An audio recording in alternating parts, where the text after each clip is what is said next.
Pirang-pirang dina cuacane Blitar wis ra menentu. Mosok lho isukno panas bar bedhuk kok udan deres. Ngono kuwi wis meh mendino. Iki mau aku ya wis kudanan. Iki balik kerja enek ndok ayam kampung.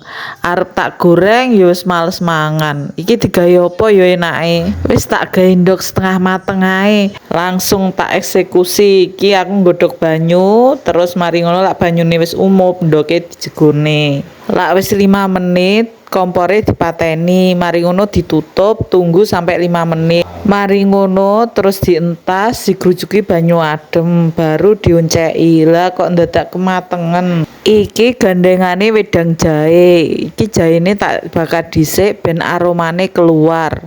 Lak jahene wis setengah mateng ngene iki terus di kompore dipateni. Mari ngono jahene dionceki. Mari dionceki terus dicuci resik yo, terus digeprek koyo ngene iki lho.